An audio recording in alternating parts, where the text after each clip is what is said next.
Let's now uncomment section 3 and see what's to be further developed. Okay, let's do that. Select the section and then Control/. Okay, you can see that now everything still compiles. You can see the toString method. We have done that in the previous section, so that one should work well. However, you can see that we are trying to call the equals method over here. Now, the equals method we are calling here, you can see the context object is BD06. And if you look at that, BD06 was declared in line number 13. It was declared of type birthday. So that means we are calling the version of equals from the birthday class. If you go to the birthday class, you can see that at the moment, as is, we don't have any overridden version of the equals method. So what does that mean? That means the equals method is going to be inherited from the object class. And remember when we taught in the lecture, in the object class, the equals method does not compare anything sophisticated. It only compares the references of the context and the argument objects, which means if I go to the tester again, when you say BD06 dot equals BD13, so that means we're going to compare only the references of 06 and 13. It's as if we said BD06 equals BD13. Okay, I will show you that also in the breakpoint in just a moment. Okay, now if you go back to the PDF over there, you will see that the expected output from there would be, we should have true and false. Okay, that's the expected output because when you say BD06 and BD13, you can see BD06 June 16. BD13 is also June 16. However, they're different objects. They're separate objects, which means the addresses are different, but their contents are the same. So they should be considered as equal. On the other hand, 07 and 13. So in this case, 07 and 13, they are different objects and also their contents are also different. So now the equals method should return false. Is it really the case that it's going to return true and false? Let's see. At the moment, remember, we don't have any overridden equals method in the birthday class. If you execute it, you will see that it tells us false and false rather than true and false. Okay, so let's see why it is the case. Okay, let's now put our breakpoint in line number 38. Double click on the blue bar over here, and then you can click on the bug button over here. If you do that, remember my decision and say yes. Okay, you can see that the execution paused at this point over here. So now we would like to step into. So you can see that you got different options here. You can either step over. Step over is simply just going to execute to the next line, which means we don't pause in the current line. So in this case, we want to see how the equals method is going to be executed. So we say step into. If you do that, the string builder over here is because we got string literal over there to be printed out. So we just have to say step over for now. Okay.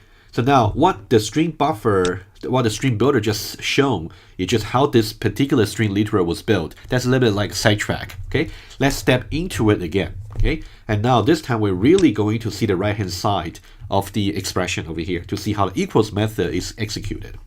If you say step into again, so now you can see that we call the equals method again. If you call the equals method over here, when we say step into, it actually brings us to the object class. Remember, the object class is a superclass of every class in Java. And the object class does have a default version of definition for the equals method. In this case, it's simply going to return this equals objects. And now if you go back there, this is simply BD06.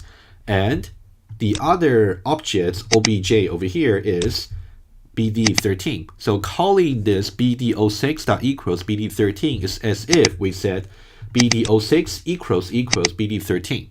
So they're only comparing the references by default because we have not overridden the version of equals method in birthday. So how should we fix it? Override it. Okay, let's stop the debugger over here and let's go back to the Java perspective. Okay, go back there. And let me close the object class over here. So now let me at the same time also build this up into the JUnits so we can really see things will actually work on both sides, both the console application and the JUnit test. So this will be number 3. Let me go to the test over here, and then I would say add test public void test 03. This is what I need, and now I just want to make sure I define 06 and 07. I can just copy from before 06 and 07. Because each test method is executed independently, so you just have to build up the relevant objects. Okay, so now because now we're in the JUnit test, we don't want to do any console interaction. So now we're going to turn this into over here. We want to make sure that's really June 16th. So we can say assert equals,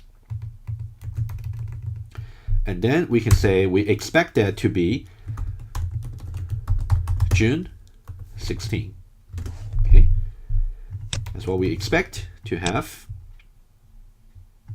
Okay, there's a typo there. Okay, that's 07 and 13. Okay, let's do that. Those two as well. So now this should be 07, and we have 13. 07 should be July 17th. July 17th, and that should be June 16th. Okay, so how do we assert that these two things are equal? Well, we can simply do, let's say, assert true. Okay, let me just remind myself what it is. So it's going to be 06 and 13. Assert true. BD06 dot, you can see equals is over there, dot equals BD13. And also 7 and 13. Okay, let's convert that into there as well. 07 and 13. Okay, so now we do expect, because you can see that 06 and 13, they are of the same contents, June 16 and June 16. So we do expect them to be equal, ideally. And then for BD07, which is July 17th, and BD13, you can see July 17 versus June 16. They should not be different. They should not be equal. So now I should say assert false. So this test should pass, but it wouldn't because we haven't overridden the equals method yet. Execute this. You got red bar. That's fine. However, if you double click on this, you can see that it is exactly this method over here that this exactly this assertion that failed, because it does not return true at the moment from equals, but we're gonna make sure it returns true.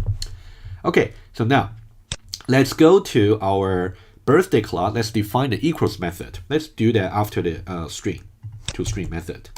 Similarly, so now we can just type equals control space. You can see that it tells us to choose that one there. So now we're going to override the equals method. And remember what we did in the class. So the way we define the equals method is going to be quite standard.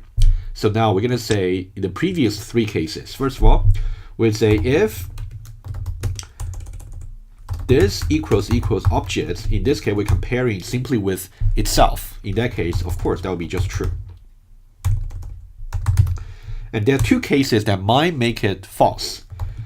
If either obj is just now, the current object's this can never be false. The current object's this can never be null, because if it is null, you would say null dot equals something. You would have got some null pointer exception, so that's just another issue. So now if either object is null, or this dot get class not equal to obj dot get class, in this case returned false. Okay. And now if we can reach this point over here, that means they are of the same type and both of them are not null. So we can say birthday other is do a cast. You can say birthday obj. So now how do we compare the contents of the birthday? Apparently the way we compare is we're going to compare by the attributes month and day. Okay, so why don't we do that?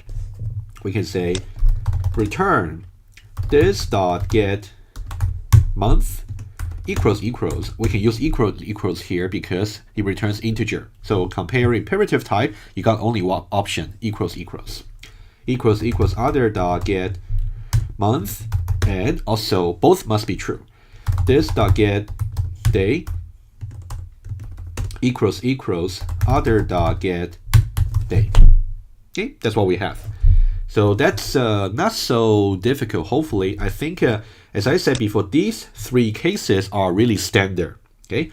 However, this one here, make sure you do the cast. Otherwise, you cannot simply, if you forget about the cast, it's not going to work. So you have to review the lecture slides to see why this is not okay. Simply because obj was declared of type objects, and the object class did not declare anything called getMonth or getDay. To really make sure this is available for us to call, we have to do a cast. Okay. So now, if you go back to the first of all tester over here, let's see what we get. Execute it. We got true and false. So this is now correct. Also, if you go back to the JUnit test, which we do something similar, but this one can be automated, so we don't have to compare the output in the console with our eyes every time. If you execute the JUnit test, it gives you a green bar. Okay, so far you can see we have accumulated 4 tests.